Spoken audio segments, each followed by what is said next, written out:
Seja muito bem-vindo, seja muito bem-vinda ao Wesley Podcast. Eu sou Juliana Fonseca, eu sou médica psiquiatra e esse episódio está acontecendo graças ao apoio do Reservatório de Dopamina. E hoje eu trago uma pessoa muito especial, minha conterrânea, diretamente de São Lourenço, sul de Minas, doutora Natália Simões, psicóloga, doutora em psicologia, em avaliação psicológica. E eu te trouxe para uma enrascada aqui hoje, né? Sempre. Vamos lá, vamos mergulhar nessa enrascada. Do que a gente vai falar hoje, Natália? A gente vai falar sobre relacionamento abusivo. Tem uma palavra que tem me incomodado, porque ela tem sido usada de uma maneira muito genérica, que é a palavra tóxico. Uhum. Todo mundo virou tóxico. Uhum. Meu namorado é tóxico, minha mãe é tóxica. E, às vezes, há uma confusão entre termos, assim, né? O que seria um relacionamento tóxico? Ou o que seria um relacionamento abusivo? É tudo igual, assim, Natália? Tá, vamos pensar um pouquinho assim. O que a gente vê é que esse termo tóxico, ele é bem do senso comum, tá? Então, é uma definição mais do senso comum que as pessoas usam no cotidiano e que, infelizmente, está bem banalizado, né? A gente tem várias vezes que essa definição aparece que não necessariamente, talvez, seria dentro desse formato. Quando a gente vai para falar sobre relacionamento abusivo, a gente já tem uma literatura que discute sobre. Não é uma literatura super robusta e antiga, né? Mas a gente já tem uma literatura que define o que é o relacionamento abusivo e vem numa ascendente em relação a esses processos de definição. Então, para você ter uma ideia, Ju, em uma década a gente teve um aumento de mais de 200% na busca do que, né, do relacionamento abusivo em si. Então, dentro disso a gente vai ter. Mas, para a literatura, a gente também pode procurar relacionamentos no contexto de violência, relacionamentos destrutivos, relacionamentos disfuncionais. Mais específico, violência por parceiro íntimo, que aparece bastante na literatura. Então, a gente vai ter essas definições. E quando a gente pensa em abuso, pelo menos para mim, assim, a primeira coisa que vem na minha cabeça é violência. E a violência está muito ligada à questão física, né? Então, daquele casal onde parte ali do casal, seja o homem ou seja a mulher, sofre violência física. E nesse contexto de relacionamento abusivo, a gente não está excluindo outros tipos de violência, né? Não. Vamos entender de uma forma geral que relacionamento abusivo é uma relação que envolve prejuízo para uma ou ambas pessoas, né? Com práticas de violência dentro dessa relação. E aí essas práticas, elas podem envolver diversos formatos. Então, desde violência física, que a gente vai entender um chute, um empurrão, um beliscão. Não sei se você sabe, mas também impedimento é uma forma de violência física. Sabe aquelas discussões e a gente impede? A gente, né? Assim, mas de forma geral, impedir o outro de sair do ambiente é um formato de agressão física. Um outro clássico que, infelizmente, aparece muito no consultório é direção agressiva. Então, acelerar o carro, manipular por meio do carro, né? Falar que vai bater, ou desenvolver uma briga ali, colocar a vida em risco dos dois, né? São formatos de violência física.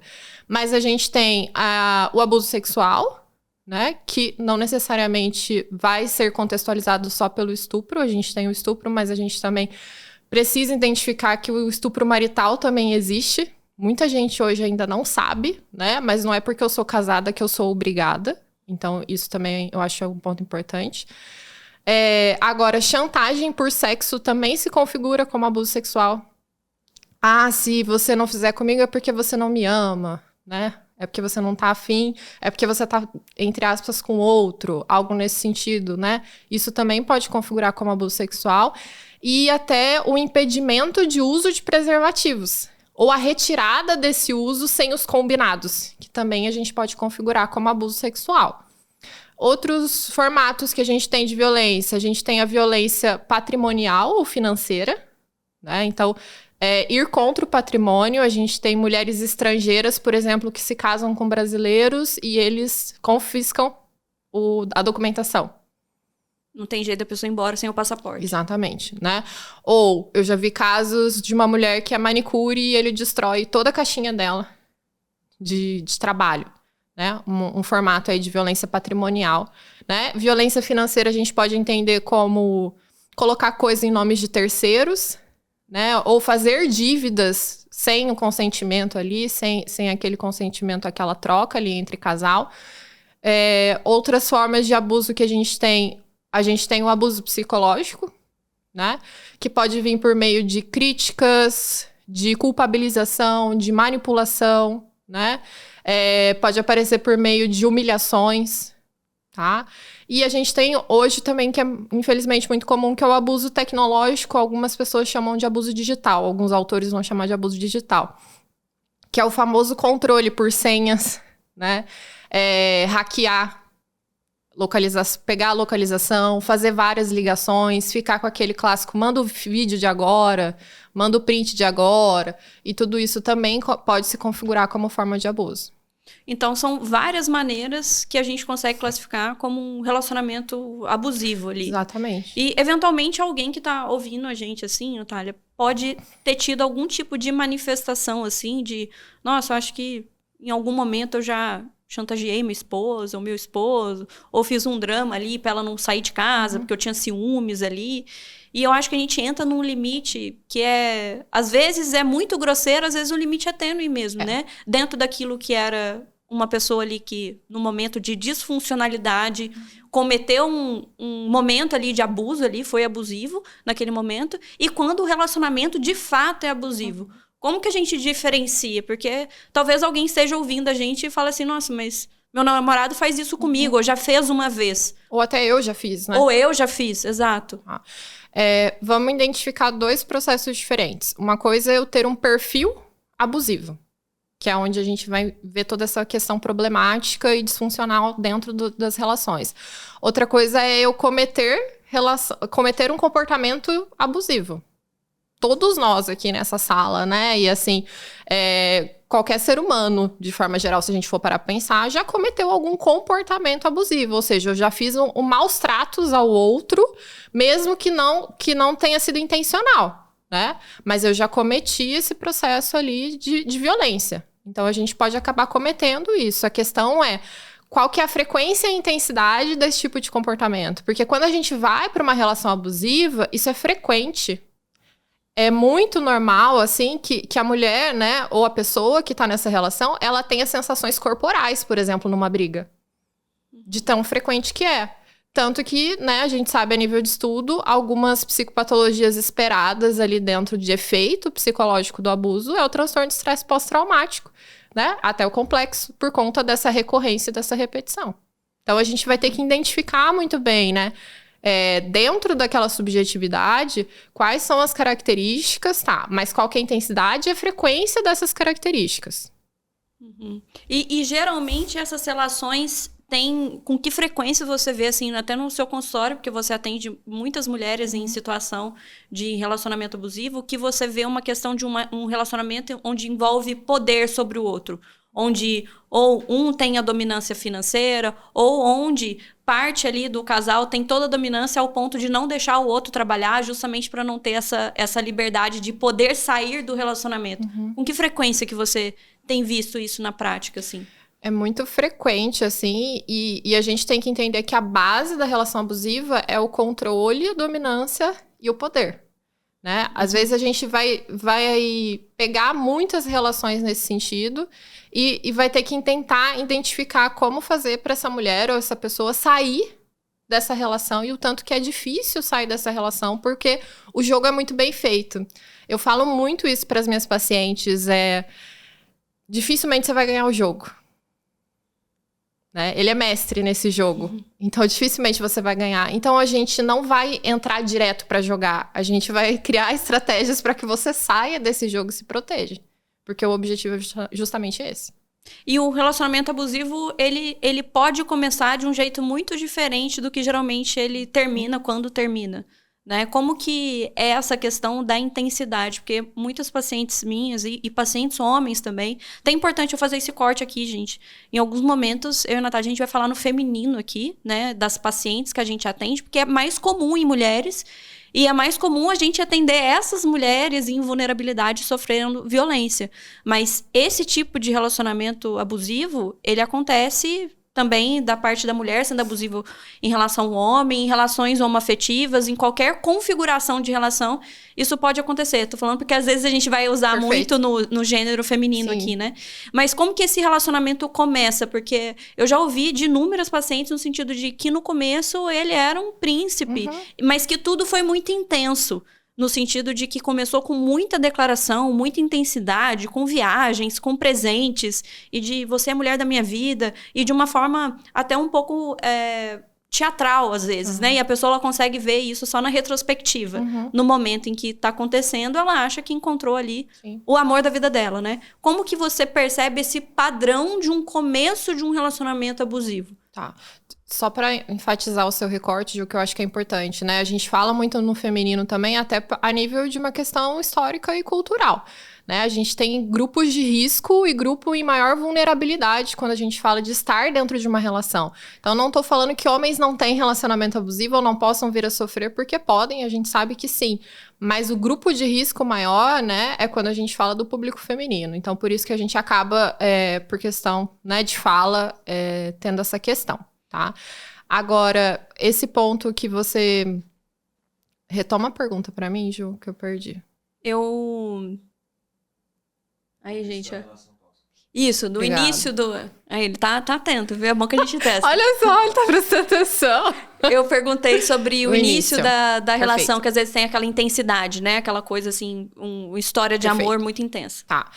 A gente tem uma autora, a Dina Macmillan. Ela é uma psicóloga social norte-americana e ela é muito interessante porque ela vai falar sobre os 3 T's do início do relacionamento abusivo. Então, too much, too fast e transformation. Então, ela vai falar o tanto que é esperado no início de uma relação abusiva, que seja muito, muito rápido e que já se exija logo de começo, assim, à medida que o relacionamento vai andando, um processo de transformação, uma exigência de transformação e uma perda de identidade da outra parte. Então isso é um red flag ali, um sinal, né? Se você tá começando um relacionamento e tiver o too much ali, muita intensidade, muito rápido e exigindo já muita transformação, é uma coisa que não necessariamente vai se transformar num relacionamento abusivo, mas é algo que chama atenção. É algo que chama atenção. E principalmente essa sensação de desconforto, sabe? A gente percebe isso no relato, né? Na hora que vai se fazer essa avaliação histórica, né? Muitas vezes a mulher vai virar e falar assim, nossa, mas eu tinha aquela sensação de que alguma coisa não estava batendo, que alguma coisa era incoerente, e isso vai sendo percebido ali depois, né? Então é interessante a gente olhar para isso. E quando você fala desse jogo, eu acho que é interessante a gente entender como que essa história é construída. Porque o julgamento mais comum que a pessoa que sofre nesse relacionamento escuta é: mas por que você não sai? É esse julgamento de: mas você tá sofrendo, mas por que você não consegue ficar livre disso? E existe todo um mecanismo no qual a pessoa se sente culpa e sente que ela é errada da situação, ou que ele é o errado da situação. Né? A pessoa que sofre abuso sente que tem culpa. Que é abusiva também. E existe um mecanismo do outro... Né, colocar essa culpa no outro. Como que é feito esse jogo, né, que você falou? Você não vai ganhar esse jogo. Eu tô aqui como sua terapeuta, como sua psicóloga, para te tirar disso. Te tirar dessa dinâmica desse relacionamento. Como que esse jogo é montado? Vamos pensar... Eu acho que a melhor forma da gente pensar no jogo é a gente pensar no mínimo em 3 camadas. Na camada cultural, histórica. Na camada... entre aspas, familiar ali, dos aspectos construídos dentro de uma dinâmica familiar, e numa camada micro, que seria mais relacionada às características internas de cada pessoa que está dentro dessa relação.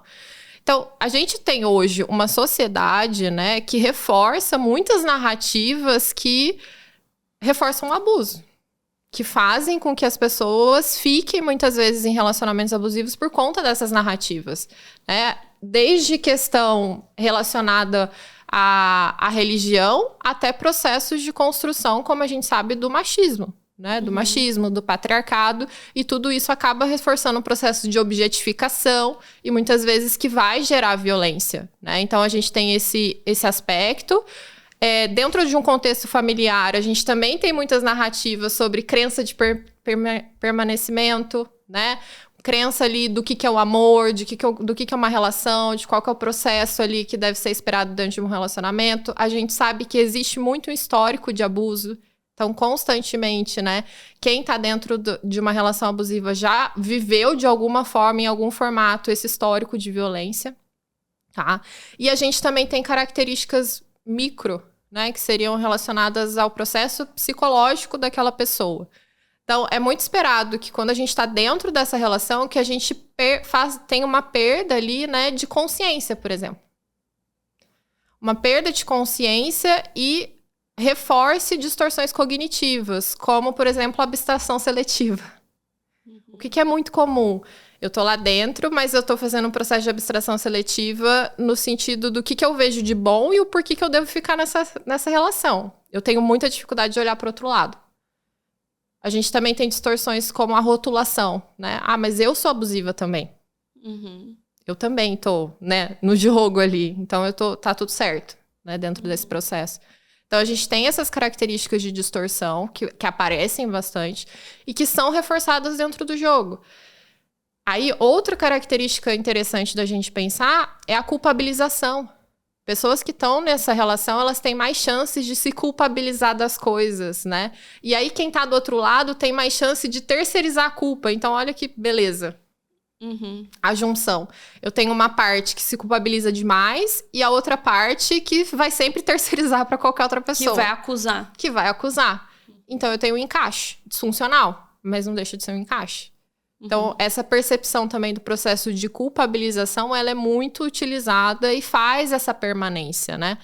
E eu acho que um dos sentimentos... Eu falo muito isso para os meus pacientes. O sentimento mais perigoso dentro de uma relação abusiva é a esperança. A gente vê a esperança como um must nos outros contextos, mas nesse ela é péssima. Porque ela tá sempre ali fazendo com que o ciclo da violência rode, né? E a pessoa acredite em algum processo de mudança da outra parte. Sendo que é muito difícil da gente pensar que esse processo de mudança vai acontecer. E isso é nutrido pela outra parte, né? Claro. No sentido de você me perdoar, as coisas vão dar certo. Ou se você mudar o seu comportamento, eu mudo o meu. E às vezes, para quem tá de fora, é tão nítido, né? Então, né, um irmão, primos, amigos que estão em volta... percebem muitas vezes essa violência de uma forma nítida e às vezes ficam com dificuldade de fazer alguma intervenção ali, até próprio do contexto social, né? E tem eu acho que isso vem de algumas questões que a gente traz, né? De algumas, até expressões que a gente tem, né? De briga de marido e mulher, ninguém mete a colher. E algumas coisas no sentido daquilo que a relação é privada, não deve ter ninguém para intermediar ali a briga do casal. E isso é um problema, porque muitas vezes falta uma intervenção externa ali, de um amigo, de um parente, de alguém que esteja notando que aquele relacionamento está fazendo mal para a pessoa, principalmente em situações realmente de violência, onde a pessoa está em risco ali, né? Risco em relação à própria vida, e que ninguém faz nada em volta. E isso é uma coisa que me chama bem a atenção também, assim, Natália. Eu já peguei uma paciente que de fato, eu acredito que mais um episódio ela não teria sobrevivido. E os irmãos sabiam. E durante a consulta, assim, mas a gente ficava pensando que ele ia mudar, ou de que era uma escolha dela estar naquela relação. Então, até que ponto que quem está em volta respeita essa relação que é privada, que é íntima, e até que ponto a gente precisa intervir nessa relação para quem está de fora? Tá. A gente precisa intervir. Violência não é um problema individual, né? Violência é um problema coletivo de saúde pública. Então, a gente tem que meter a colher, pensando nesse sentido, porque... Olha o que a gente estava descrevendo anteriormente, né, Ju? Uma pessoa que está com uma perda de consciência, processo de distorção cognitiva, culpabilização constante, a outra parte fazendo isso. Tem um ponto que também eu acho que é super relevante da gente falar. Ausência de medo. Porque é tanta adrenalina, é tanto o processo ali de elaboração, que essa pessoa muitas vezes perde até a percepção de medo. Tá? Então, eu pego uma pessoa que está em todas essas condições, né? Se não tiver alguém minimamente para estender, para acolher, para tentar identificar ali e auxiliar de alguma forma, essa pessoa realmente pode ter um fim muito, muito triste, né? Ou ficar vivendo durante muitos anos dentro desse processo. Eu já peguei casos de casamentos de mais de 35 anos, né? Dentro desse processo, dentro dessa questão de relacionamento abusivo. Então, a gente tem que se envolver de alguma forma. Nem que seja para fazer de tudo e falar, tá, agora não tem mais nada que eu faça. Tá bom, mas pelo menos esse fazer de tudo, será que não é interessante? Então, se eu vejo que eu tenho uma amiga que tá numa situação dessa, será que eu não consigo chamar ela e discutir com ela, não acusando, não falando você tem que sair, né? Mas no sentido de... você acha que é legal o que ele faz? Eu não achei legal isso que ele fez com você, XYZ, né? Ou um familiar nesse sentido. Mas alguma sementinha tem que ser plantada, porque senão vem para um efeito que é muito triste que ocorre, que é o isolamento social. Uhum. Então as pessoas vão se isolando, vão falando, eu não vou meter minha colher, não vou me envolver nisso, só que aí cada vez mais a pessoa tá alienada dentro daquela relação com alguém que sabe jogar o jogo, né? Então tem toda essa problemática. Então, gente, olha como que o problema é muito complexo, porque dentro da relação abusiva, um dos mecanismos é justamente você afastar o outro dos relacionamentos que são importantes, sejam familiares, sejam de amigos, sejam inclusive de trabalho. Às vezes a pessoa ela é imposto ali para o relacionamento continuar, ela pedir demissão do trabalho. Então, assim, essa pessoa ela vai ficando cada vez mais isolada e a única pessoa no qual ela convive é o próprio abusador. Então, fica ainda mais difícil o pedir ajuda, né? Eu já tive pacientes que eu continuei atendendo sem cobrar, porque o marido impediu dela ir no psiquiatra, né? Ela falou, não vou ficar pagando mais seu tratamento. E eu tenho certeza que a Natália já passou por situações assim também. Uhum. E eu acho que a gente tem que saber muito como chegar nessa pessoa, porque essa pessoa muitas vezes está sofrendo traumas de maneira repetida, às vezes está num quadro de ansiedade, depressão, de TEPT, e a gente precisa entrar de uma maneira muito suave. Sim. Né? Eu acho que até vale a pena, assim, o podcast, né? O Wesley é psicólogo, eu sou psiquiatra, a gente fala muito para o público de psicólogos também, e você é professora, né, de psicólogos, do psicólogo também tomar cuidado de como que ele vai expor, porque dependendo de como ele expõe para aquele paciente essa situação que está acontecendo, esse relacionamento, o paciente sai com aquela sensação da sessão de a Natália quer que eu divorcie. Mas na minha religião nem posso divorciar. Uhum. Né? Porque o fulano vai falar isso, ou eu não creio no divórcio, eu creio que o relacionamento precisa ser por toda a vida. Então, assim, a gente precisa tomar cuidado como profissional de como que a gente vai expor essa situação pro outro também, né? Como a gente se posiciona. Senão a gente perde, né? Às vezes eu dou supervisão, né, para outras colegas na área e elas vêm muito com essa angústia, né, do que falar, do que não falar. E isso tem que ser muito dosado, porque senão a gente perde e às vezes nós somos a única rede de apoio que aquela pessoa tem. Então eu já cheguei em vários momentos no consultório que, infelizmente, eu era a única rede de apoio daquela mulher.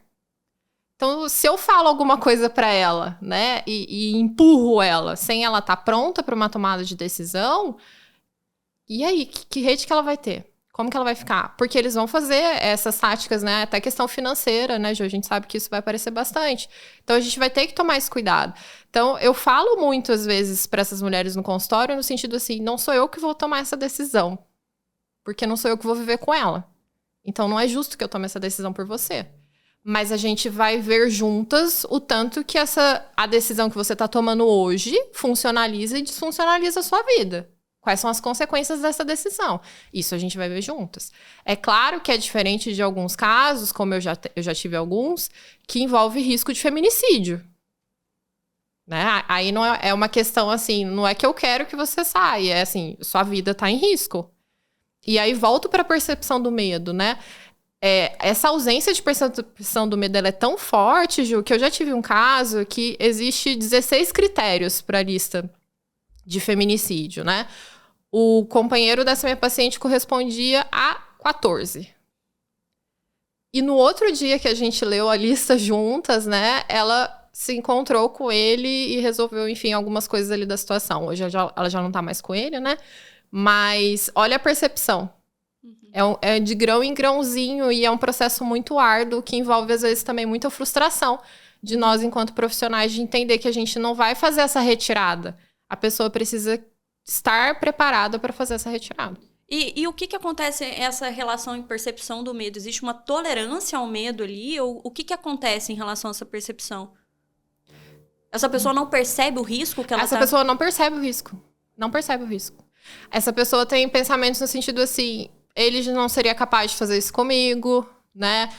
Ele já me bateu, mas ele não vai passar desse tipo de agressão, né? Ele já fez isso, mas ele não seria capaz de fazer tal coisa.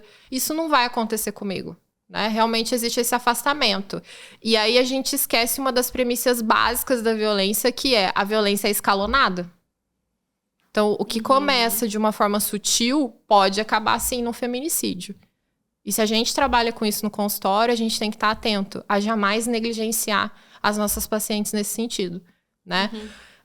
Até, por exemplo, o processo de término, sabe? Esse cuidado que tem que ter. Porque tem uma autora que fala que o término é o maior não que você pode dar pro seu abusador, né? E isso é muito complexo porque está envolvendo risco. Então, até esse processo de como fazer esse término... Precisa ter um preparo. Precisa ter um preparo. Precisa ter um plano de segurança para essa paciente, né? Para essa pessoa, para a gente entender isso. E quando você falou da parte de fatores de risco e de como que a questão cultural, religiosa e dos próprios padrões ali em que aquela criança, né, que vai crescendo em contato com esses pais, pode ser uma questão dela aprender que o relacionamento abusivo é a única forma de relacionamento, né? Quase que ela vai imitando ali relacionamentos que ela aprendeu ali com os avós, com os pais. Como que é essa questão dessa exposição de uma criança a um relacionamento abusivo, por exemplo, dos pais ou dos responsáveis ali? Essa pessoa, ela tende a buscar um parceiro que também seja um abusador, porque existe essa crença de que todo abusador já foi abusado. E aí a gente precisa desmistificar. Isso é verdade? Isso não é? O que você pode falar pra gente sobre isso? Tá. Falando um pouco, então, do perfil do abusador, né? Assim, a gente tem que desmistificar um pouco isso, porque... A gente tem hoje o Lande, um psicólogo, o Lande, que estuda, né, perfil de agressores e perfil de padrão abusivo, e ele fala que a maioria dos pacientes dele eram pessoas relativamente normais.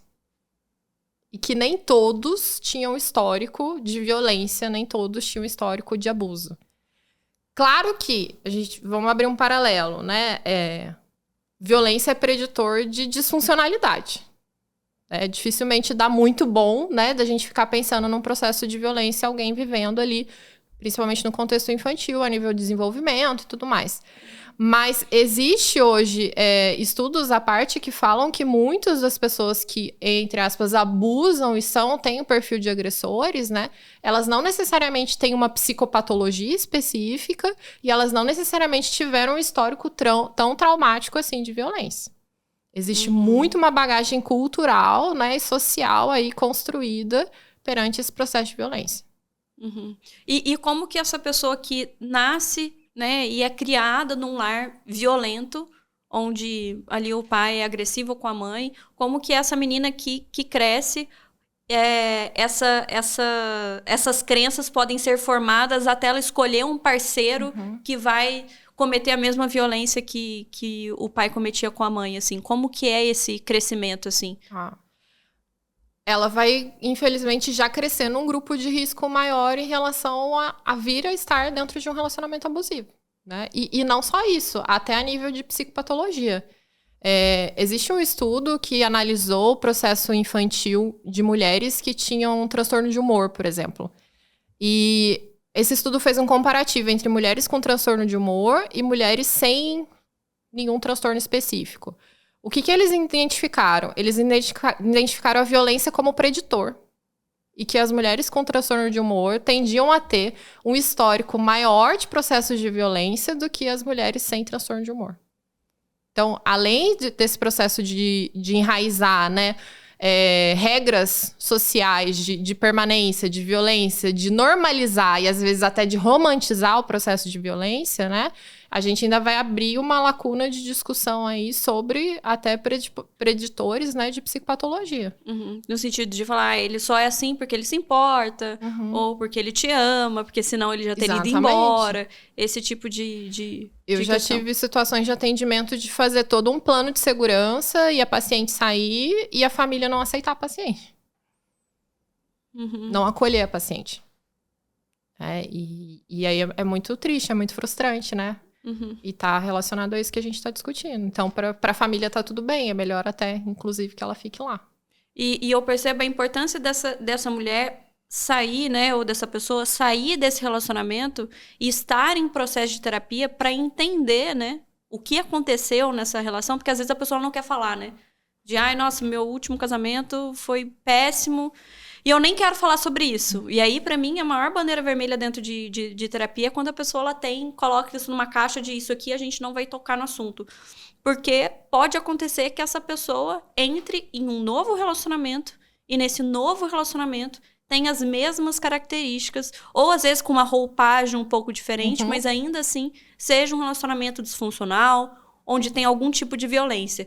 Acontece que no começo do episódio você falou que tem várias violências. E essa violência pode mudar de um relacionamento pro outro. Pode. E a pessoa não perceber ele era violento porque ele me batia. Agora ele não deixa eu sair com a minha amiga, mas ele paga todas as contas de casa. Ele é um bom pai. E aí a gente precisa entender o que esses papéis sociais significam também, o que é ser um bom marido, o que é ser um bom pai, do que é ser uma boa esposa. Porque às vezes esse conceito está muito relacionado com resolve os problemas de casa. E não de, é carinhoso, é prestativo, ou de respeita o meu espaço, ou de respeita o meu corpo. E reforça a distorção da rotulação que a gente estava discutindo, né? O tanto que é um perigo aí para o processo também. E quais outros fatores de risco que a gente tem, assim, pensando numa pessoa que tem, às vezes, filho, né, adolescente, né, tá vendo o episódio e começa a ficar preocupado ali do filho entrar num relacionamento abusivo, quais fatores de risco, assim, que uma pessoa geralmente apresenta antes dela entrar num relacionamento abusivo? A gente sabe que história da criança, né, vivendo num lar disfuncional, a presença de transtornos psiquiátricos, quais são os outros fatores, assim? Vamos pensar em características mais psicológicas, né? Assim, de forma geral. Então, o que a gente vai ter bastante? A gente vai ter a culpa excessiva. Então, antes de eu listar, eu acho muito importante esse adendo, assim, muitas coisas que eu vou falar e listar podem parecer psicopatologias específicas também, né? E não necessariamente serão ou podem ser, porque a pessoa pode estar dentro de um relacionamento abusivo e estar com uma psicopatologia específica, né? Como ela pode estar sobre esses efeitos por estar dentro da relação abusiva. Então, isso é complexo e precisa ser avaliado. Então, só tô fazendo um adendo, porque quando eu falo assim, culpa excessiva, perda de identidade, né? Baixa estima, distorção corporal, entre outros procedimentos, a gente pode começar a sinalizar um quadro de depressão. Né? E às vezes isso pode estar dentro de um relacionamento abusivo, tá? Então, esse processo da culpabilização, ele é constante. Alta amabilidade. Falando um pouquinho de fatores de personalidade, né? Se a gente pega os 5 grandes fatores, alta amabilidade é um baita fator de risco para um relacionamento abusivo, para um relacionamento disfuncional. Explica o que é uma pessoa com essa personalidade. Uma pessoa com alta amabilidade é uma pessoa que tem alta empatia, que se preocupa muito com o outro, que tem uma tendência a confiar no outro com muita facilidade, né? Altruísta, tá? Então, uma pessoa que tem muito isso, né? Pode correr um risco maior de ficar tentando ser muito compreensiva com quem às vezes não merece essa compreensão. Aquela pessoa que você pensa assim, nossa, a Natália é tão boazinha.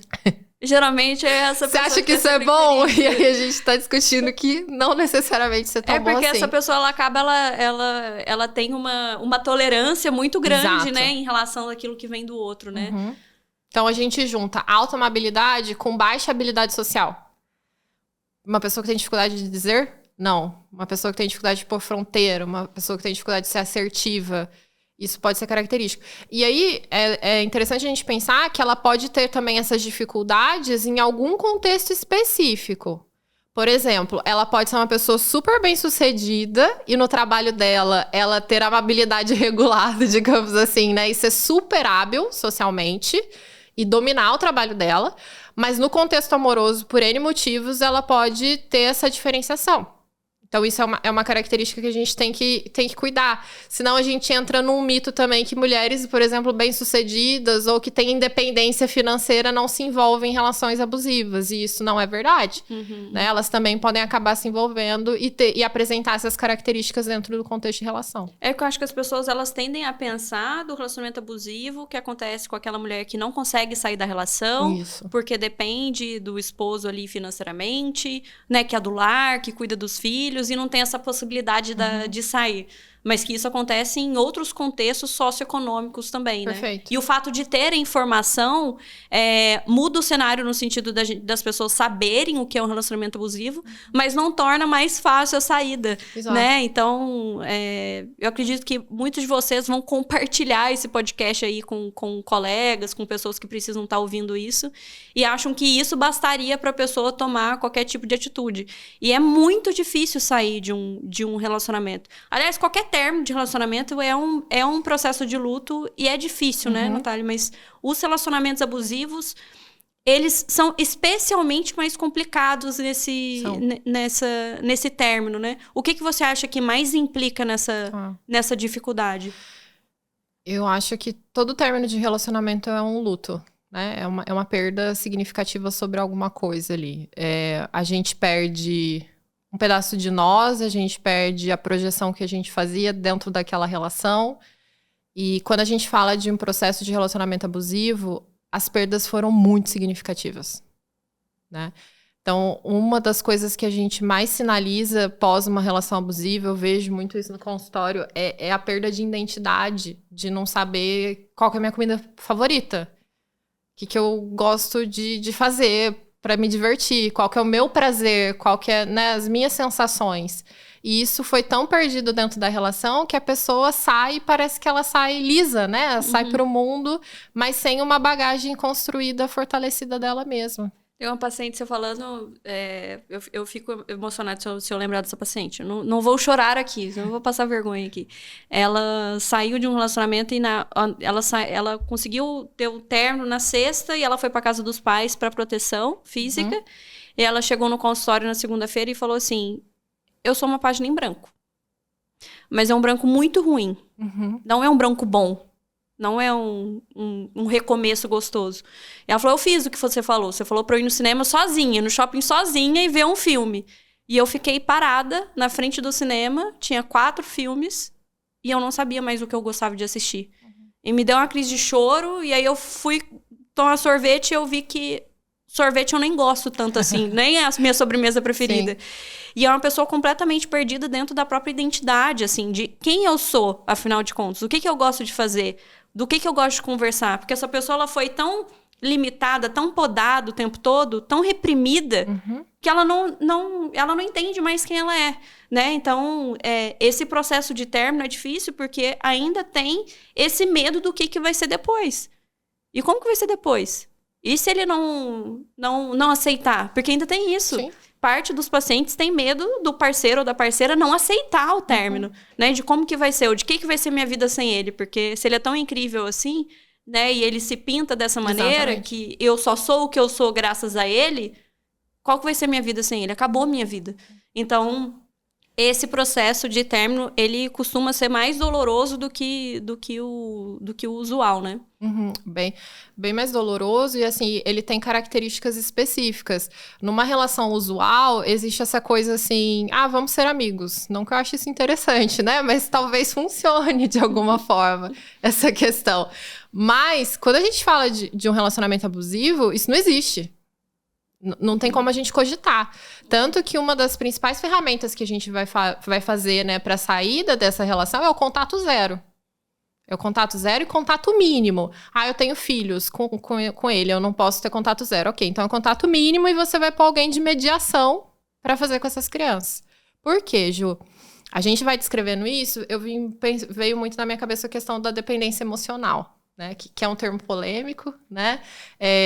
A gente não tem um manual estatístico que defina, né, dependência emocional, mas a gente utiliza ela no dia a dia e a gente tem um respaldo de literatura também. E dentro do processo de dependência emocional, primeiro é importante a gente identificar que ela não é um traço de personalidade. Então, eu sou dependente emocional. Não, nós estamos dependentes emocionais. É uma condição. É um processo de condição. Por que eu tô dizendo isso também? Porque senão ela ajuda na narrativa de ela tá com ele porque ela é dependente emocional, ponto. Tá, mas é muito mais complexo. Olha o tanto de coisa que a gente tá discutindo aqui. Esse é um dos fatores. Então, esse estar dependente emocionalmente, ele mexe em 4 parâmetros básicos, né? No parâmetro de motivacional, afetivo, comportamental e cognitivo. Então, motivacional no sentido, assim, de fazer coisas sozinhas, nem pensar, de ter, né, esse processo de querência de realizar coisas, isso vai ser mexido dentro desse entendimento. Afetivo, dificilmente vai ter prazer se não for com o companheiro, com a companheira, nesse sentido também.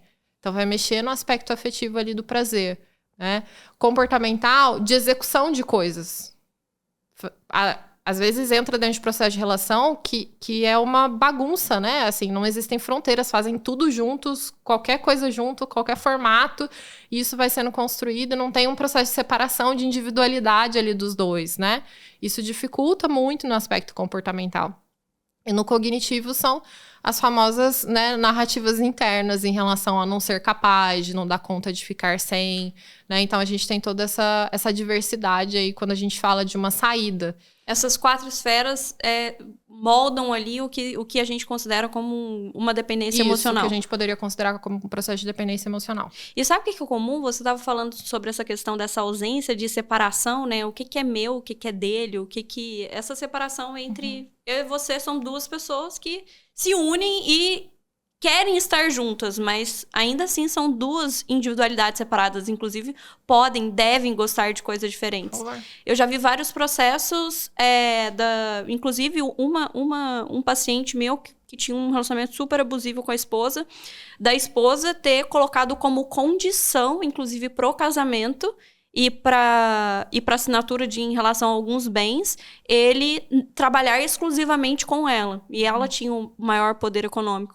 E chegou um momento da relação que ele falou assim, nossa, eu me sinto, entre aspas, empregado dela só. Porque eu sirvo ela o tempo todo. E aí parou de ter aquela separação daquilo que era trabalho, daquilo que era privado, daquilo que era casa, porque todo o ambiente era trabalho, todo o ambiente era casa, né? Então, as discussões de casa aconteciam no ambiente corporativo e as discussões que eram para terminar na reunião corporativa iam também para a mesa do jantar. Então, a gente tem que tomar ainda mais cuidado quando esse casal trabalham juntos, porque existe um risco ainda de misturar dentro dessa relação por conta dessa relação que é de trabalho e que também é amorosa, né? E aí a gente envolve um dos aspectos que ajuda bastante a manter as relações de abuso, que é a romantização, né? Tem um mito grego, você foi falando e eu fui lembrando, tem um mito grego que fala que muitos e muitos anos atrás, nós, na verdade, tínhamos 4 pernas e 4 braços.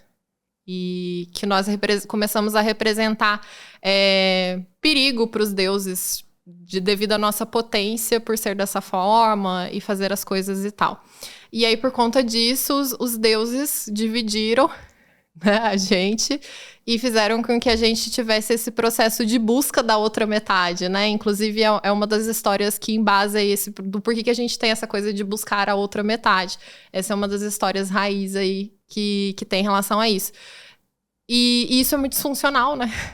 Porque isso é contrário ao que a gente prega se for pensar em saúde mental. Porque se você busca no outro aquilo que te falta. Exatamente. Né? Ou eu só tô completo se eu tô com o outro, né? Então, ou a gente faz tudo juntos, né? E vai viver... Não, a gente tem que ter voz, a gente tem que ser individual. E isso também dificulta o processo do término, né? Voltando um pouquinho nesse assunto, porque a pessoa desaprendeu a ter voz. E aí, se ela deixar qualquer outra pessoa que tem um pouquinho mais de voz que ela, vai assumir aquela outra posição e ela vai continuar na disfuncionalidade. E essas pessoas que geralmente se consideram dependentes emocionais, eu sou dependente emocional, todos meus namoros eu era assim, ou eu sou até com a minha mãe, eu sou assim em outras relações. Geralmente essas pessoas têm crenças ali subjacentes a esse comportamento, né? Essa condição. Né? Uma questão de uma insegurança, uma questão de baixa autoestima.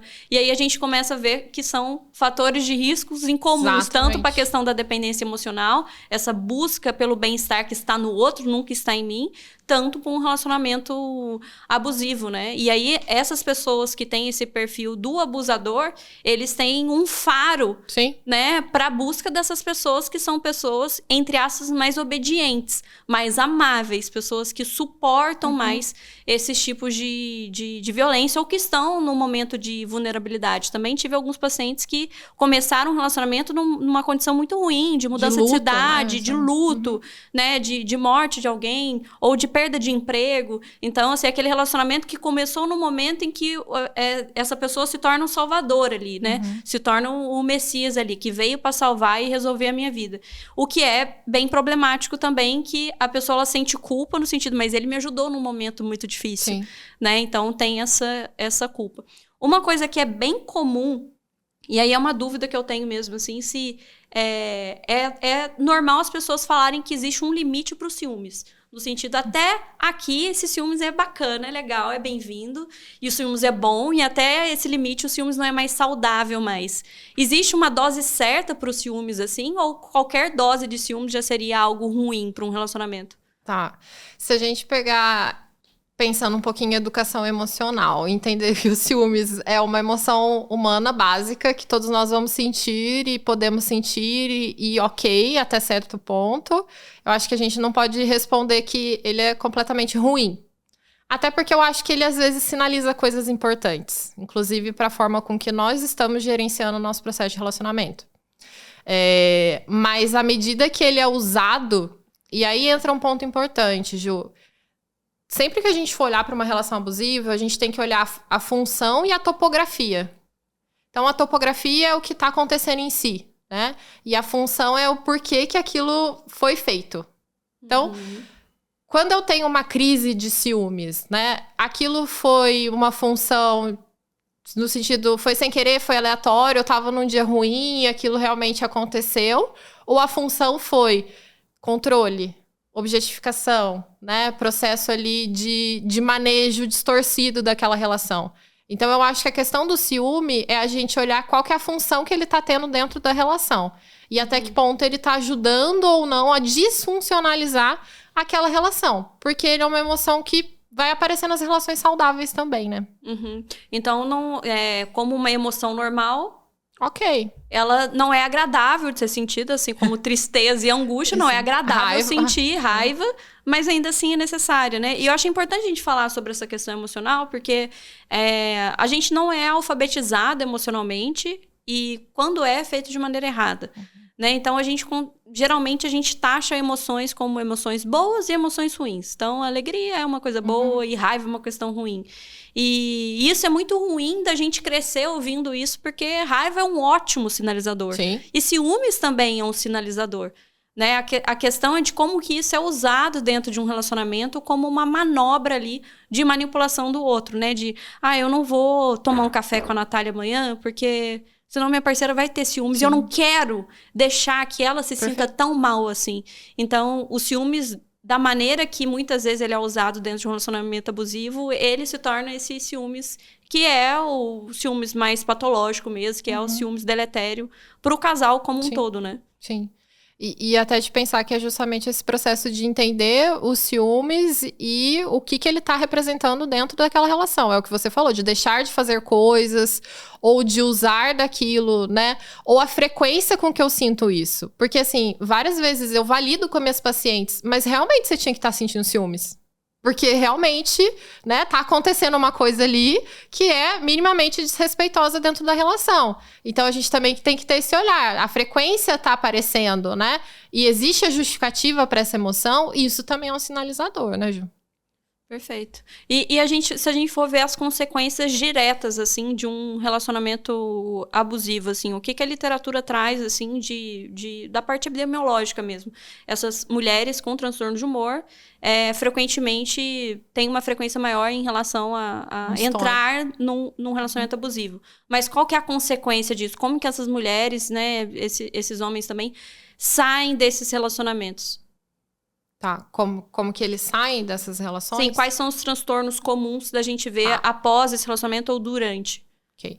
A gente tem transtornos que podem ser produzidos por conta desses relacionamentos, como ansiedade, depressão, transtorno de estresse pós-traumático. E a gente tem transtornos que, tristemente, se relacionam com esses relacionamentos, né? Como alguns transtornos de humor, transtorno borderline, né?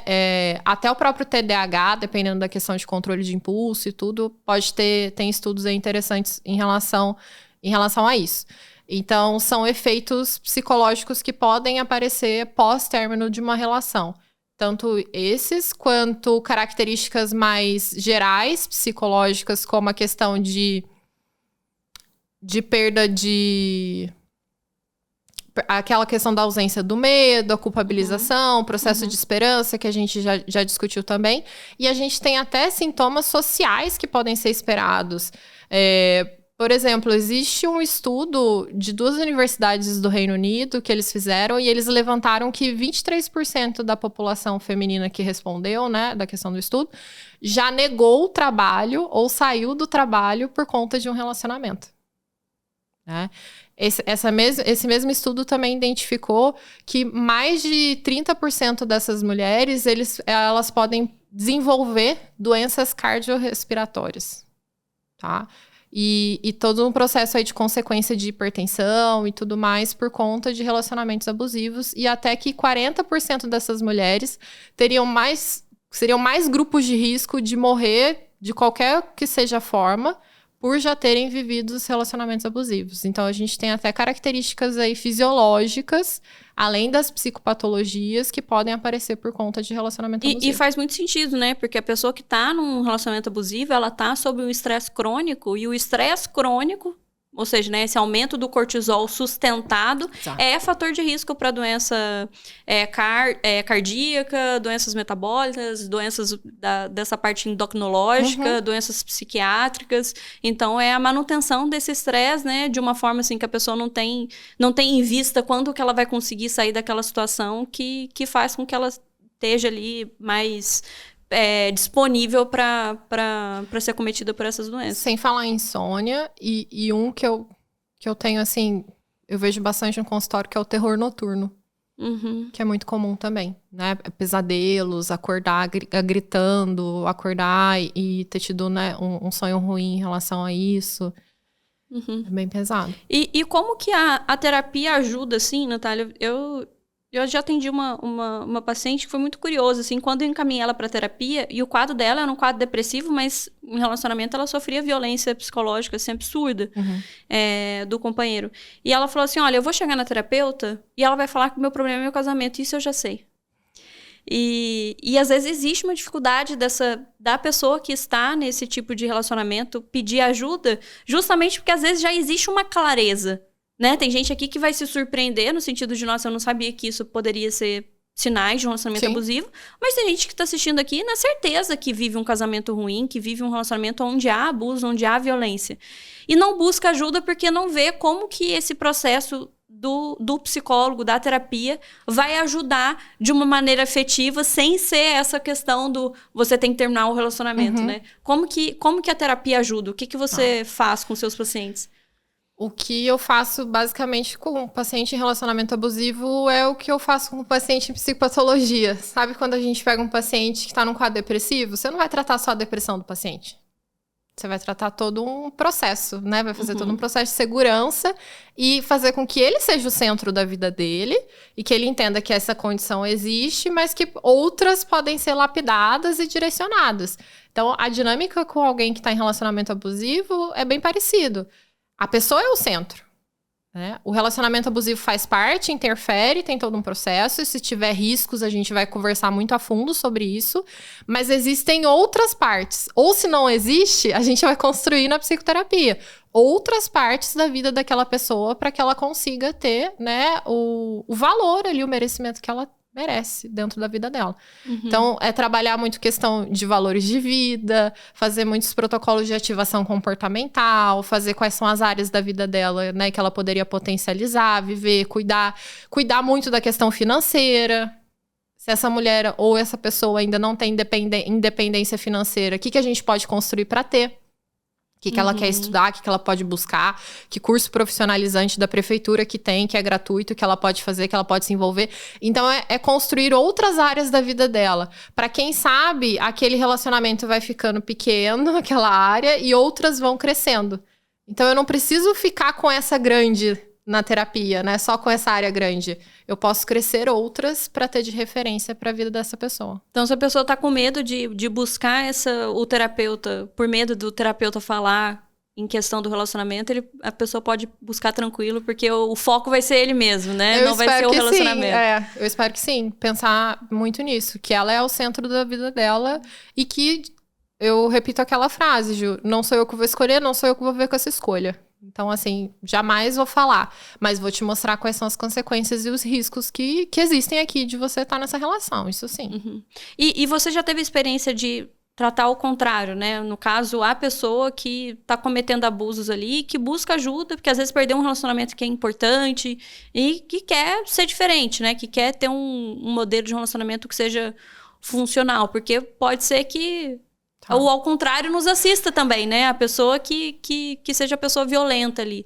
Como que é feito esse tratamento? Não sei se você já teve experiência de tratar. Com abusadores, você Isso. fala? Tá. Eu nunca tive experiência de tratar, nunca apareceu pra mim no consultório. Mas eu tenho a experiência da parte de pesquisa, né? Porque o meu mestrado e doutorado foi relacionado à tríade sombria da personalidade e comportamentos socialmente indesejáveis da personalidade. Então, eu cheguei a fazer entrevista e a construir um instrumento, né, em cima disso, e pessoas, né, com características de perfil abusivo responderam, e até no âmbito jurídico a gente fez pesquisa também. Então, eu tenho essa experiência de pesquisa. E o que você acha que impede essas pessoas geralmente de buscar ajuda? É a falta de consciência, nem percebem que são abusadores? Ou você acha que existe um ganho relacionado a esse contexto e por isso que não buscam ajuda? Eu acho que existe um ganho. Essa é uma pergunta que os pacientes fazem bastante, né? Se ele vai mudar, quais são as características, se poderia ter esse processo de mudança. E eu gosto sempre de responder que a gente muda quando a gente entende os benefícios da mudança. Eu acho que qualquer ser humano vai ter um processo de mudança se ele entender qual que é o benefício de eu ter aquela mudança de comportamento. Quando a gente pega padrões, né, de abusadores, de pessoas abusivas, elas têm uma vida de luxo. Elas têm o que elas querem, elas têm controle, elas têm o poder, elas dificilmente vão ter a perspectiva de que elas realmente precisam mudar. E elas vivem dessa forma. Então, fica difícil pensar num parâmetro de mudança em relação a isso. Não que seja impossível, mas eu tomo um cuidado de enfatizar isso, porque senão a gente reforça a esperança, né? Senão alguém que está assistindo aqui falando, nossa, então ela falou que ele é capaz de mudar, né? Então, assim, isso não é usual. Na grande maioria das vezes a gente não vai notar esse processo de mudança. Talvez por carência também até de pesquisa, de cuidado, de protocolos, né? De visualização disso. Mas a realidade que a gente tem hoje é que seria uma dificuldade. E em questão da terapia de casal, que eu já tive uma paciente que parou de fazer terapia comigo, assim, interrompeu o processo, né? Assim, não teve alta. E falou, é que ele preferiu que a gente fizesse terapia de casal. Como que é esse processo, assim? Você indica, Natália, para as suas pacientes fazerem terapia de casal quando o relacionamento que é abusivo mesmo, não é uma disfuncionalidade, não é uma dificuldade? Ou você não indica terapia de casal nesse processo? Nunca indico. Terapia de casal não é indicado para quem está em relacionamento abusivo. Perfeito. Tá? Terapia de casal vai ser fonte de revitimização da vítima e de amplificação do abusador. A gente está falando de uma pessoa que tem dificuldade de habilidade social, alta amabilidade. Lembra de todas essas características? Imagina ela dentro de uma sala com alguém que tem baixa amabilidade, alta, entre aspas, habilidade social e o manejo de dominância ali de 2 pessoas. Então, não recomendo de forma alguma. Quando elas trazem isso como proposta, eu explico o porquê não. E falo, né, vamos enfatizar melhor a individual. Se ele quiser fazer individual, ela, né, incrível. Mas a de casal, nesse momento, nesse formato, não recomendo. Nossa, perfeito esse posicionamento. Eu gravei um episódio com o Wesley, com o Léo Weiner, sobre narcisismo, né? Que ele é especialista. E os comentários são muito curiosos, né? Eu passo algumas horas da minha semana lendo comentários. E ali, pelos comentários, várias pessoas, ali eram várias mulheres, relataram relacionamentos abusivos com homens ali, que elas diziam que eram narcisistas ali. E em alguns momentos a gente citava, né, do sofrimento inerente da pessoa que tem a personalidade narcisista, que há um sofrimento, que há a disfuncionalidade e há sofrimento. E muitas dessas pessoas ficaram com raiva dessa fala, no sentido da gente falando que o narcisista também sofria, né? Você consegue... Partindo desse pressuposto, assim, você acha que esse abusador, que essa pessoa também sofre, ou você não vê base para o sofrimento, já que as necessidades dele ou dela são atingidas ali? Eu acho que existe, sim, sofrimento. De novo, tomar um cuidado, nem todo abusador é um psicopata. Né? Exato, sim. Mas o abuso vai ser um formato que a gente vai ver dentro de um quadro de psicopatia, comportamentos antissociais, né? Então, nesse caso extremo, ali existe uma ausência de remorso, uma ausência de empatia, né? Todo um processo, um déficit emocional. Mas em características corriqueiras, né? E a gente entendendo que nem todo abusador tem essa psicopatologia em específico, são pessoas normais. Que vão ter seu certo sofrimento ali, que vão ter a situação. O problema é a disfuncionalidade que está causando para a vida de outras pessoas dentro disso. Tá. E hoje você vê com rede social, com aplicativos de relacionamento, você acha que isso pode facilitar o abusador ali achar novas pessoas? Como que você vê essa questão dos relacionamentos que se iniciam por aplicativos, que são relacionamentos muitas vezes muito rápidos, onde há, né, o encontro marcado ali em pouco tempo, onde não há pessoas em comuns que conhecem ali ambas partes do casal? Que você vê isso como um fator de risco? Vejo como um fator de risco, não que deva ser abolido, nem nada disso, né? Assim, mas é um contexto que envolve riscos e uma questão de vulnerabilidade. Então, eu tô pensando no perigo assim, a gente tem discutido muito alta amabilidade e baixa habilidade social. Então, a gente pode pensar que talvez seja uma pessoa que tenha dificuldades em exposição social, dependendo da situação, dependendo da característica. Então, eu imagino tanto isso voltado ao fato dela estar na frente de um aplicativo e usar desse aplicativo para as relações. Isso pode ser um dificultador ali na vida dela, né? E esse filtro pode acabar não acontecendo ali de uma forma adequada. Então, pode ser arriscado. Então, a gente tem todo um contexto que pode acabar precipitando e até fazendo os 3 T's, né? Agilizarem ali no processo de execução.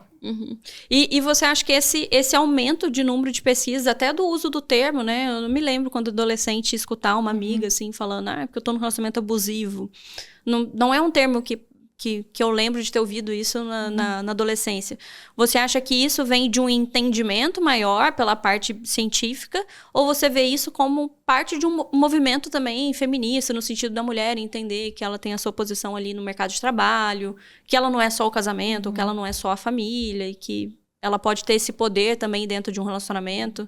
Você acha que isso faz parte, ou você vê mais como um avanço da ciência do que de um movimento feminista, por exemplo? Eu acho que tem um pouco das duas coisas. A gente tem um avanço, mas a gente tem robusto, assim, o processo de pesquisa. Quando a gente fala de violência, né, a gente tem bastante coisa.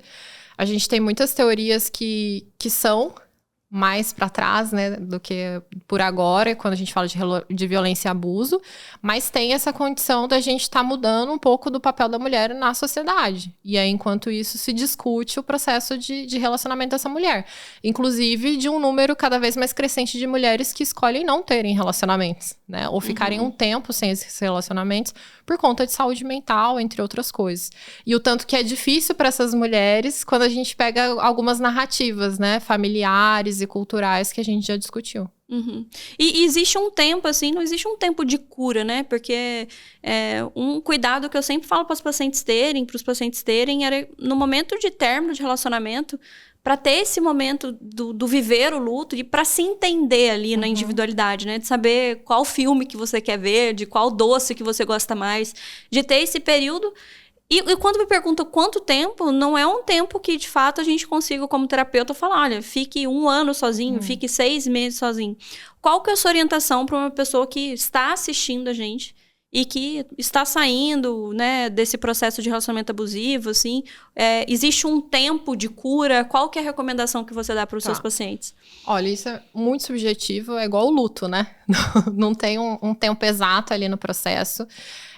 A gente tem uma psiquiatra norte-americana, a Judith Herman, ela fez uma pesquisa com pessoas em cativeiro, em guerra, e mulheres que viviam um relacionamento abusivo. E ela levantou que existem efeitos psicológicos parecidos entre essas duas populações.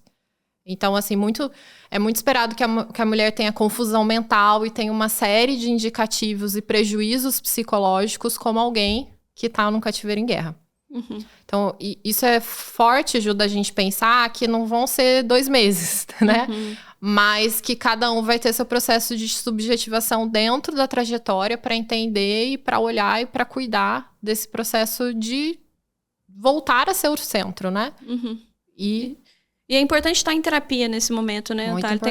Tem até uma aula da RD que o Wesley fala sobre término de relacionamento. E o que as pessoas vão te falar, os seus amigos vão te falar pra você sair, pra você ir na balada, pra você encontrar outra pessoa, pra você instalar o Tinder. E não é a melhor coisa pra se fazer, né? A melhor coisa é você conseguir focar em você, né? De começar a fazer atividade física, que muitas vezes essa pessoa fica sedentária, fica exclusa em casa. De começar a sair com os amigos novamente, que às vezes fica muito excluída ali do ambiente social. Mas não é sair pra beber, pra usar substância. É de sair, tomar um café, de almoçar fora, de conhecer locais novos, de reconstruir essa vida sozinha ainda, a partir da sua ótica, né? Não de depender de outra pessoa para funcionar novamente. Porque isso é um erro constante, né? Das pessoas saírem de um relacionamento e já caírem em outro relacionamento sem as feridas estarem cicatrizadas. E quando se trata de TEPT complexo ainda, né? É ainda mais difícil essa pessoa sair de um relacionamento problemático e entrar em outro, porque ela vai entrar machucada ainda, né? Vai entrar disfuncional. E vai entrar sem entender um dos principais conceitos que a gente ainda não pontuou aqui junto, Ju, que é o ciclo da violência. Então, assim, por isso que a psicoterapia é importante, para nomear. Eu acho tão lindo, eu fico tão orgulhosa quando as minhas pacientes chegam no consultório e elas falam o nome técnico, sabe? Ciclo da violência, eu tô na fase do encantamento e tal, não sei o quê, e a gente começa a conversar, entender, porque o conhecimento, ele liberta. Eu entender o que tá acontecendo. Então, naquele jogo relacional que a gente estava discutindo, o ciclo da violência é um conceito da Lenore Walker que vai falar para nós que existem 3 fases. A gente tem a fase da tensão, a fase da briga e a fase do encantamento, / lua de mel. Então, todo relacionamento abusivo vai transitar nessas fases. Fases em que a tensão, né, tá mais característica ali na relação, que o abuso tá mais escalonado, que tá mais presente. E aí, a pessoa, entre aspas, viu que tá perdendo a outra, entra na fase do encantamento para que não se perca. Então, fica bonzinho. Vem presente, vem viagem. Fala coisa, né, que quer escutar. Aquele clássico, mas eu vou fazer terapia também. Aí, né, entra isso também. E a tristeza eu já peguei uma paciente que falou isso pra mim. Natália, a fase do encantamento dele pra mim é só ele ficar normal. Não precisa nem vir as coisas, mas só dele não tá do jeito que ele fica, né, disfuncional e desconfortável na fase de tensão e briga, pra mim já é um encantamento, eu já tô, ufa, podia ser mais assim. É aquela relaxada, né, assim, e o perigo é que isso vai ficar transitando. Então, aí entra a abstração seletiva de novo, que fica muito nessa parte do encantamento da lua de mel e que dificulta o processo de ruptura das relações e dos términos, inclusive quando, né, os psis que estão atendendo a gente, estão escutando a gente precisa muito entender qual fase que a minha paciente está. Porque se ela tá na fase de encantamento lua de mel, eu não vou ficar falando mal e pontuando e fazendo processo de retirada ali, que muitas vezes não vai adiantar. Porque senão a terapia fica um processo do paciente te convencer o quanto o companheiro tem a parte boa. Exato. Né? A paciente, ela fica naquela tentativa de provar, nossa, mas aqui, Natália, ele fez isso, ele ajudou minha mãe quando minha mãe precisava. Exato. Então, ela vem, né, com cherry picking mesmo, vai escolhendo vários fatos ali em que a pessoa foi boa para ela, onde teve essa fase do encantamento. Então, é importante a gente perceber, até os amigos, né, a família perceber se está nessa fase, né, para não poder fazer intervenção nessa fase, porque senão não vai ter êxito. Você vai perder a pessoa e ela tá na fase ali que tá, cognitivamente, tá fazendo a distorção e tá lindo, né? Tá funcionando e o outro lado tá dando evidências para aquele processo. Então, é pensar muito nessa questão. E sempre analisar, eu gosto muito de fazer o comparativo de que a gente tá dentro de uma relação abusiva, muitas vezes é como se a gente estivesse usando droga, é adictivo. Né? Então, tomar esse cuidado, isso também precisa ser trabalhado na psicoterapia, de entender que eu preciso restringir o acesso, né? Que eu tenho que ter um distanciamento e que eu vou sentir falta. Sim, os sintomas de abstinência. Exato. Mesmo. Então, eu vou ter os sintomas de abstinência, mas aquilo não quer dizer que é amor. É só entre aspas, abstinência. Então, isso também precisa ser discutido com a paciente, né? Sim, e é importante que ela, entendendo que isso vai acontecer, ela consegue nomear isso, e ela consegue buscar ajuda na rede de apoio. Perfeito. Né? E não naquela pessoa que vai cometer novamente a violência. Viu? Você me deixou? Exato. Viu? Você precisa de mim, né? E volta pro ciclo da violência. Sim, eu já recebi mensagem, várias vezes eu recebo mensagem de paciente, tô em abstinência. Aí, às vezes, eu vejo, a gente faz, né, uma sessão ali de emergência, ou ela manda um áudio, a gente vai criando estratégias, porque muitas vezes nós estamos inclusos, né, nessa rede de apoio do paciente, e a gente vai ter que participar, principalmente na fase de término. Inclusive, se você que está assistindo a gente, você fala, nossa, eu afastei de todo mundo, eu perdi minha família, afastei de todos meus amigos, não tenho ninguém. Quando você busca terapia, o psicólogo, ele vai ser a sua rede de apoio, até você conseguir formar a sua outra rede de apoio, de aproximação da família, de reconstrução de laços antigos ou de construção de novos laços. Então, o psicólogo também tem essa função de rede de apoio, de vai ser a pessoa no qual você vai gritar por ajuda quando você se sente que você não tá sozinho, você não precisa estar sozinho, né, nesse momento. E às vezes a gente é a única pessoa mesmo no qual a pessoa tem ali para gritar socorro, porque tem vergonha, né, de, nossa, mas meu pai já tentou me ajudar e agora eu tenho vergonha de pedir ajuda. Então, além da culpa, vem essa questão desse relacionamento que transita em fases que são muito intensas e ainda tem a vergonha, né, de, nossa, eu vou falar isso pro meu amigo tá cansado de me ouvir falar mal dele ou mal dela. Sim. Então, é complicado. E isso é um indicativo. Como eu saber se eu estou num relacionamento abusivo? Muitas vezes tentar identificar. Culpa, esperança, vergonha. São emoções básicas que vão aparecer dentro de um RA. Então, eu sinto essas emoções com frequência no meu relacionamento? Isso também é uma característica da gente pensar, tá? Porque pode ser um indicativo aí, né? E tem uma sequência? Ou são emoções que vêm conflitantes? De sentir culpa, ao mesmo tempo já sentir vergonha? Pode ser conflitante. Pode ser ao mesmo tempo. Por isso que a pessoa fica muito ambivalente, né? De quero, mas não consigo. Seria melhor, mas não posso. Né? Essa ambivalência é bem presente nos términos. E tanto que essa característica cognitiva ela é muito esperada, né? Essa ambivalência, essa confusão mental. Porque muitas vezes as regras são em 2 pesos e 2 medidas diferentes, né?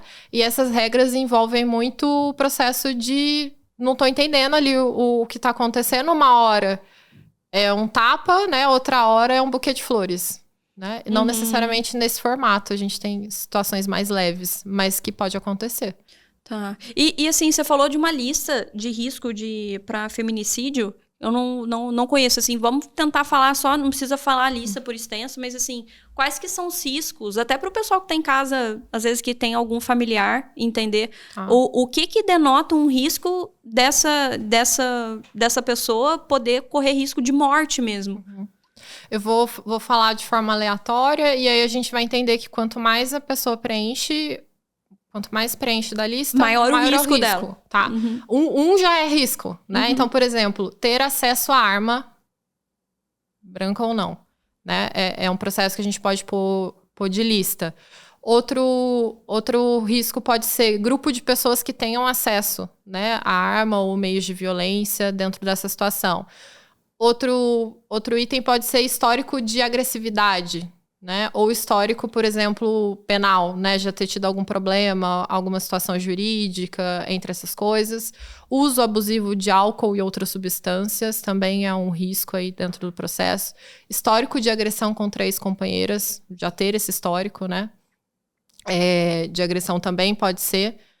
E gira bastante em torno desses aspectos, Ju. Da pessoa ter histórico de agressão, da pessoa ter acesso a formas ali de letalidade ou não, e ter também esse histórico de uso de drogas ou outra substância, né? E tudo mais. Isso é bem comum, né? Inclusive, isso pode fazer com que a paciente ou o paciente menospreze a violência no sentido de que, mas ele só fez isso porque ele estava bêbado. Ou ele só fez isso porque nesse dia ele tinha usado cocaína. Ou seja, eu diminuo ali a importância daquele ato de violência contra a pessoa porque ele não era ele, né? Ele estava intoxicado de alguma maneira. Então, isso é um fator de risco. E pensar que a pessoa sob uso de substância, ela tem menos crítica, ou às vezes até ausência total de crítica daquilo que ela está fazendo, Sim. né?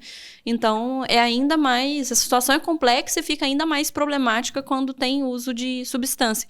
E é curioso que, geralmente, a imagem que eu faço de um relacionamento abusivo envolve um homem que faz uso de álcool. Olha como que... É tão comum que a gente faz essa imagem mental, né? Da pessoa que sai, que bebe, que volta e que agride a esposa. Mas hoje a gente conseguiu dar esse panorama que não reflete só esse tipo de relacionamento, né? Sim. Que é o buraco é bem mais embaixo, as coisas são mais complexas. Ainda é muito comum, né? O uso de álcool aí como uma tentativa de justificativa que não existe, né? De abuso, mas a gente vê outros formatos e outros processos de construção. Então, ele não precisa ter batido, nem usado álcool, nem nada nesse sentido para se configurar dentro de uma relação abusiva. Tá. E você que estudou muito isso e que atende diariamente, o que você acha que falta ainda, ou da gente descobrir, ou o que você acha que é mais difícil ainda dentro da esfera de relacionamentos e relacionamentos abusivos, assim, em relação à terapêutica, em relação a como a gente trata isso? Eu vejo muito problema cultural, enquanto sociedade doente, de como que a gente às vezes pensa essa função de relacionamento amoroso de uma maneira equivocada. Mas você acha que falta o quê? O que falta a gente descobrir? O que falta a gente fazer? Eu acho que falta a gente focar em fazer o básico, às vezes, que seria realmente olhar para o processo, por exemplo, de educação emocional, né? Um processo de cuidado cultural, de discutir os papéis, né? De discutir questões de gênero, de ter uma maior amplitude nesse processo de discussão. Porque se a gente não muda essa questão cultural, a gente é massacrado no contexto clínico. Então, eu tenho uma paciente que está saindo de um casamento de muitos e muitos anos, né? Ela já tem acima de 60 anos. E aí, a gente fez todo um trabalho de cuidado para ela sair, tudo sendo discutido. E aí, ela sai na rua, as pessoas questionam ela, mas para que separar com essa idade? Continua vivendo, né, assim, dá vontade de falar, continua vivendo num relacionamento abusivo mais 20 anos, por que não? Por que você vai se separar agora?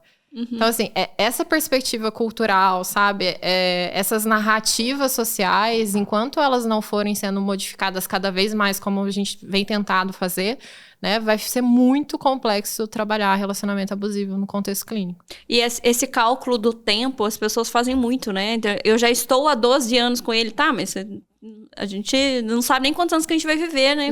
Com a evolução que a gente tem da saúde, da medicina. Você vai viver os próximos 50, porque você já viveu 12. Mas e se fosse um dia? Mas um dia de liberdade, né? Um dia fora de uma relação violenta, será que não vale? Então, tem essa perspectiva. Perfeito. Acho que pra gente terminar, uma pergunta que eu não tenho resposta. E aí, por isso que eu vou passar pra você. O que seria um bom relacionamento? Porque a gente falou de relacionamento abusivo e eu acho muito complexo, porque quando você começou a falar sobre vários tipos de violência, assim, e você falou, todo mundo que tá aqui já cometeu algum tipo de abuso, assim, né? Não que tenha um relacionamento abusivo, mas que já cometeu algum ato assim. E aí a gente fica pensando, tá, mas o que seria um bom relacionamento, então? Será que eu estou num relacionamento abusivo? Não tem esse tipo de violência grotesca. O que seria um bom relacionamento? O que a gente deveria buscar num relacionamento de construir? E aqui eu tô falando de um relacionamento no contexto amoroso, romântico. Tá. Pensar... Eu sempre trago essa implicância. O que vem depois do não? Porque num relacionamento saudável, vai estar tudo bem vir um não. Ou era pra estar tudo bem. Você fazer uma negativa, você ser contra, você, né, ter ali uma perspectiva diferente em relação ao seu parceiro ou sua parceira, e vocês não necessariamente terem a Terceira Guerra Mundial por causa de um não. Então, eu acho que essa é uma das primeiras referências interessantes. A gente entender o que vem depois do não no meu relacionamento. Faz o teste aí em casa. Fala não pro seu marido, fala não pra sua esposa. Não, porque não, qualquer coisa. Qualquer coisa. Vamos na pizzaria hoje? Não. Vê o que vem depois do não. Exatamente. Então, eu acho que essa é uma referência interessante da gente pensar. Mas eu costumo falar que relacionamento saudável tá relacionado à disposição. Você tem duas pessoas dispostas a se fazerem bem, a se cuidarem, né? E a negarem ao máximo, talvez, práticas de violência, mesmo que se faça, né? E aquilo ali seja discutido depois. Então, vamos pensar que o relacionamento é como se a gente pegasse um barco. E quando é um relacionamento abusivo, esse mar tá subindo e descendo com uma intensidade gigantesca, quase que a todo momento. E parece que você tá sempre nauseado e passando mal, porque você não consegue dar conta do movimento daquele barco. E aí, do nada, vem a fase do encantamento, né? Aquela bonança, mas depois ele volta para aquele turbilhão de novo. Quando a gente tá numa relação saudável, a maré não judia tanto assim, né? Ela pode até subir e descer um pouco, mas não vai ser na intensidade, no prejuízo de quando a gente fala de uma relação abusiva. E é curioso, você fez essa metáfora. Teve uma paciente que falou assim: meu namorado é tão bonzinho, e ele é tão bom, ele faz as coisas assim que parece até que tá errado, né? E depois que a pessoa sai de um relacionamento muito ruim, que sofreu muita violência, parece que ela começa a estranhar, né? É diferente, é estranho quando o relacionamento é mais calmo, né? Não tem briga, a gente fica semanas sem brigar. Ah, mas o bom é esse, a meta é essa, né? Não ter brigas frequentes e ser calmo, né? De não ser esse mar sem controle. Muito bom. Tá. E aí, até pra pensar, Ju, que esse ponto que você trouxe é interessante. Um dos desafios do término na relação abusiva é justamente a gente se acostumar depois com uma relação saudável. Eu acho que é um desafio tão triste, né? Mas assim, é um desafio que vai acontecer, né? A gente vai ter que se acostumar com a bonança. A gente vai ter que acostumar que o barquinho não vai subir nem descer tanto. E às vezes isso vai ser estranho, porque não é o natural, né? Não é a constância. E a gente vai ter que fazer essa ressignificação. Por isso que é a importância desse tempo de luto. Exato. E estar em terapia. E para a pessoa não entrar num bom relacionamento, ou seja, ela não repete aquele padrão ali, mas ela achar que ela não merece aquele parceiro ou aquela parceira, né? Ele é bom demais para mim, Exato. Ou ela é boa demais para mim, né? E de colocar problema onde não existe. Às vezes o relacionamento só é bom mesmo e você tem que agradecer e aceitar Sim. que é um bom relacionamento, né? E se acostumar com o tédio, né? Porque eu acho que um bom relacionamento traz tédio. E a gente não tem tédio no relacionamento abusivo. Então, você não consegue entender que aquilo talvez faça parte de uma relação saudável. Que talvez você vai sentar e vocês não vão ter nada pra conversar, mas tá tudo bem. Né? Sentir aquele tédio ali juntos também. E se tivesse, assim, uma coisa que você pudesse falar pra qualquer pessoa do mundo que já sofreu um relacionamento abusivo, o que você falaria? Você tem uma oportunidade. Tá.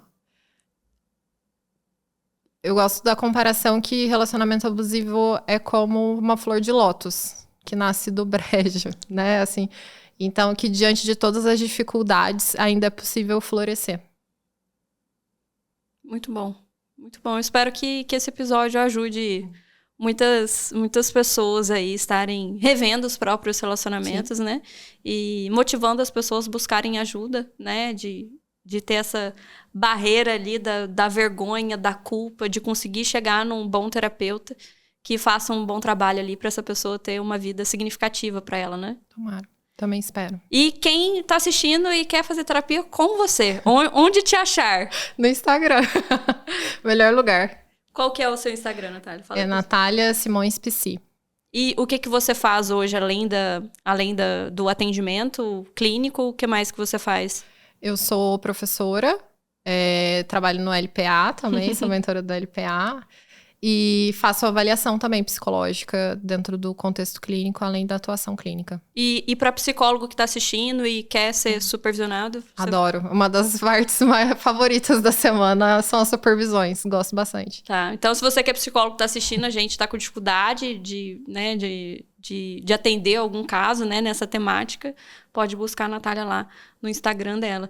Muito obrigada por ter vindo aqui até Floripa para gravar, foi ótimo. Obrigada, Jo, foi muito bom mesmo. Gente, muito obrigada. Já curte o episódio para o YouTube entender que o nosso conteúdo é relevante e entregar para mais gente. Compartilha com as pessoas. Se você tá com vergonha de falar para irmã, pro irmão que tá no relacionamento abusivo, aí você só manda o episódio, nem descreve nada, só manda ali e deixa a pessoa adivinhar o que você quer dizer. E aqui na nossa descrição do vídeo vai ter o link do reservatório de dopamina para vocês conhecerem mais o nosso trabalho. E também vai ter o link da BeHealth, que é um hub que te conecta a psicólogos e a psiquiatras. Então, se você está precisando de ajuda psicológica ou de uma avaliação psiquiátrica, vai estar aqui no link. Na descrição vai ter o link para você buscar ajuda. Muito obrigada e até a próxima.